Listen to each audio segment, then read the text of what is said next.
Hey friends, this is Darnell coming to you from the beautiful Bedrock Ministry studio as we march forward with America in Bible prophecy. Now, in the last couple of lessons, we have been talking about this dream that King Nebuchadnezzar, the king of Babylon, had, which Daniel interpreted in Daniel chapter 2, and what that means in terms of the prophetic timeline. And we got down to the legs of iron, which we clearly showed it is interpreted to being the Roman Empire. Now, that's an easy one because Daniel clearly told King Nebuchadnezzar that the head of gold was him and his empire, and that as you marched down and the metals changed on the body in this dream that the king had, that it represented empires that would follow his empire, the Babylonian empire of King Nebuchadnezzar. So all you have to do is know history to follow that, because following the Babylonian Empire was the Medo-Persian Empire, then the Grecian Empire, then the Roman Empire. That gets us down to the legs of iron. That part is just simple. Nobody can possibly dispute that.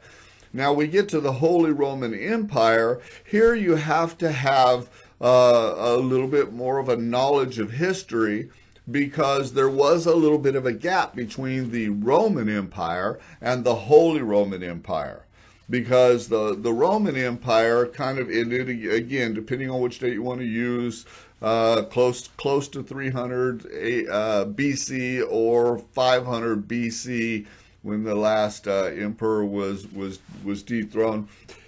Either one of those dates that you use, it doesn't matter. There's still about a 300-year gap till you get to 800 BC, when Pope Leo III crowned Charlemagne and pronounced him the emperor of the Holy Roman Empire. So remember, it's this holy element that is represented by the clay in the dream. Remember, the feet and the 10 toes are the iron of the Roman Empire mixed with clay. That would be the religious element, mixing those together. So when Pope Leo III crowned Charlemagne as the emperor, he said of the Holy Roman Empire. So it was clearly this marriage of, if you will, between politics and religion, between state and church. So that part is not quite so hard to understand, because that was clearly documented in history. But I want to kind of dig into this a little bit further. Now, I know that in the last lesson we jumped ahead and read the vision that Daniel had in Daniel 7, and I told you that in this lesson we would go into the interpretation of that. I'm not so sure now that we're going to quite make it to that interpretation in this lesson, because I feel like the Lord is impressing upon me to just dig a little bit deeper into this, into these 10 toes and this feet of iron mixed with clay. And I don't want to leave any doubt in your mind that this event where the Pope Leo III crowned Charlemagne, in fact, was the represented by the feet of clay, and I don't want to leave any doubt that the 10 toes are going to be the rebirth of the Holy Roman Empire. So I'm gonna go back and spend this time on here, because there's at least 7 really strong clues that I have not shared with you yet, that I'm sure will convince you that what I'm teaching you is correct. Now, so when Pope Leo crowned Charlemagne as the emperor of the Holy Roman Empire, he was called, he being Charlemagne, the father of Europe, and he was credited for uniting Europe. And that's where I want to remind you that that's very important, because when we talk about 10 toes, the scriptures tell us that the 10 toes represent 10 kings. So we're not just talking about a Roman Empire anymore. We're talking about a European empire. So that's very important, because that is the role that Charlemagne played. Remember, he was actually crowned the emperor of the Franks before he was crowned the emperor of the Holy Roman Empire, and credited with uniting much of Europe. His whole identity is wrapped around his efforts to unite Europe, and that becomes very significant to the prophetic timeline. Now, the reign, if you will, of the Holy Roman Empire in terms of world dominance also kind of fizzled out. Why? Because the populations globally began to grow. And while populations elsewhere in the world were growing, the Holy Roman Empire was losing its power. And when it lost its power, Europe began to kind of divide again. And then there became issues, economic issues, because then the tax money wasn't there. And when there's no money, people lose power. And so all of these things were beginning to take effect. So if we jump ahead to the 10 toes, now we're talking about the rebirth of the Holy Roman Empire. But I want to prove to you that that's what the 10 toes represent. Okay, so the Holy Roman Empire begins to lose its power, and then we have, jumping ahead to what essentially became World War II. We had these powers rise up in the world. Germany began to isolate, and then Germany wanted to have world dominance all on its own, and we got Hitler, and we got World War II. The Russians and the United States became the predominant nuclear powers, and so all of this was going on, and through it all, Europe was all but decimated, because remember, World War II was centralized in Europe, and those countries got ravaged by the war. So that really tore them down in terms of being a force to deal with in the world. Well, they saw the United States rise to world dominance, and they started taking clues from this. Hey, wait a minute, there's something about this uniting of the United States of America. Maybe we can get Europe to unite in the same way, and we can combine our forces, combine our economies, and we can become a world dominant power again. And that's where they started getting the idea of a European Union. Okay, so the European Union in fact happened, and it's a whole story of how it formed. It started in about 1957 with the Treaty of Rome, and then grew from there. But I want to give you 7 clues that came out of this formation of the European Union that should convince you, as it has me, that this European Union is really where the 10 nations that are represented by the 10 toes are going to come from, without a doubt. Okay, so we've clearly already established that the iron in the 10 toes and the 10 feet is the Roman Empire, is that political side, the state side. The clay is the religious side. But now watch this. So in 1987, the first euro coin, called the ecu, was printed.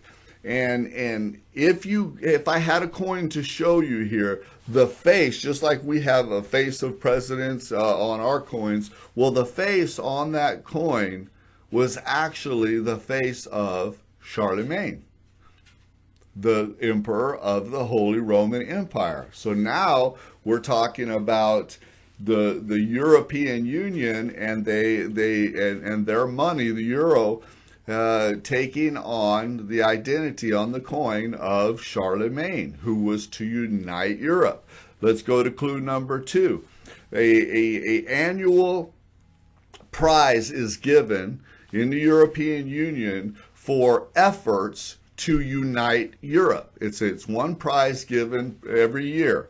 What is the prize called? It's called the Charlemagne Prize. That's clue number 2. So now you've got Charlemagne's picture on the coin. You've got the Charlemagne prize for, recognizing an individual in the world. 3 Americans have gotten this prize for their efforts to unite Europe. One of them was President Bill Clinton. Clue number 3. Europe has a circular, a publication, a periodical, if you will, that comes out. It's the most influential periodical in Europe. It's called The Economist, and they have a page in this weekly periodical that is devoted to recognizing efforts to unite Europe. And the page is called, guess what? It's called the Charlemagne page. Wow, this is just one clue after another, my friends. You've got clue number 4, the Charlemagne building. If you're a nation and you want to apply to become a part of the EU, the European Union, you have to go to Brussels, Belgium, which is the capital of the EU, of the European Union, and you have to go to a particular building to apply. That building is called the Charlemagne building. 4 strong clues that link the European Union to the Holy Roman Empire. Shouldn't be any doubt right there if we stopped right there. But let's just move on, because remember, we're talking about iron mixed with clay and this marriage of state and church, of religion and politics. Now, clue number 5, the EU, the European Union flag, has 12 stars on it. Why does it have 12 stars? Because the one that made, the maker of the European flag was a Catholic, a Roman Catholic, who wanted to pay tribute to the Virgin Mary. So with reference to the Bible, in Revelation, where it shows the woman with the 12 stars, he wanted the 12 stars, so those 12 stars were adapted to the European flag and have now become part of the European Union license plates as well. Another strong clue of the European Union being the mixture of the iron and clay. Clue number 6. Essentially, what is the European Union Constitution?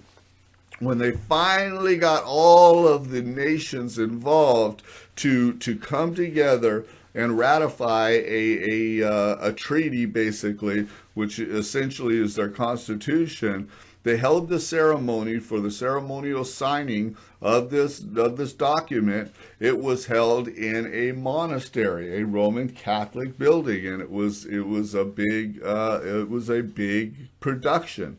Clue number 7.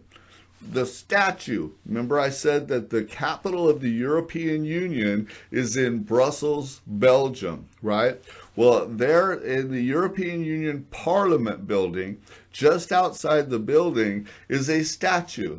And guess what that statue is? It's the statue of a woman atop of a beast. Now, remember, I told you that the 10 toes are kings and kingdoms, okay, what we would call nations today, and their leaders, and they coincide with the 10 horns, which we find on the beast in Daniel 7, as well as in a couple passages in the book of Revelation. Well, in Revelation 17, let me take you to one. John says, then one of the 7 angels, this is Revelation 17:1, then one of the 7 angels who had the 7 bowls came to me. Come, I will show you the judgment of the great prostitute. We've already talked about how that is the false church, the one world church that is forming now, who is seated on many waters, spread across its power and influence is across the globe, okay? It says, it goes down to verse 3, it says, and he carried me away in the spirit into a wilderness, and I saw, get this, a woman sitting on a scarlet beast. Isn't it very interesting? That woman sitting on a scarlet beast represents the world religion sitting on the world government system.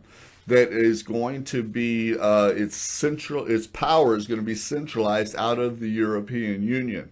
I'm here to tell you folks that it doesn't get any clearer than that. Outside of the EU, the European Union Parliament building is a statue of a woman sitting on a bull. A bull, of course, is a beast. The bull is considered the beast of burden. In fact, we all know that. So, wow, these are just unbelievably clear clues as to what this all symbolizes. Why only 10 toes? Why only 10 horns when we've got 28 nations in the European Union? Well, as I said in the last lesson, 10 will rise to the top, and out of those 10, the Antichrist will basically uproot 3 of them, and he will be that little horn referenced in the book of Daniel. So make no mistake, my friends, I just wanted to walk through these present day clues with you so that it will leave no doubt in your mind that the European Union is the body, the governmental body that the Antichrist and the false prophet will come out of. It is the union of state and church, of religion and politics, of iron mixed with clay. Make no mistake about it. And now that we've kind of gotten that out of the way, and I feel comfortable laying that to rest, then now on the next video, I know I've said this a couple of times, but remember I told you in the beginning, we're not in a hurry here. I want to lay out the biblical evidence to you so that we can clearly prove the prophetic timeline to you. And I will take my time through it, but I truly believe now that I've given you this evidence today that should convince you that what I'm teaching you is correct, and that we are on track here, so that in the next lesson, when we move to Daniel 7 and get into this interpretation of Daniel's vision, it becomes so interesting to see how this vision represents different nations in the world, and we will uncover them, and we will find America in Bible prophecy. Hey, I hope that blesses you today. I'm having fun with this. I hope you are too. Tell a friend, and visit the website on the contact page or the questions and answers page. We would love to hear from you, hear any questions that you have, and hear how you're being blessed by this ministry. This is Darnell coming to you from the beautiful Bedrock Ministry studio. Now let's go change the day.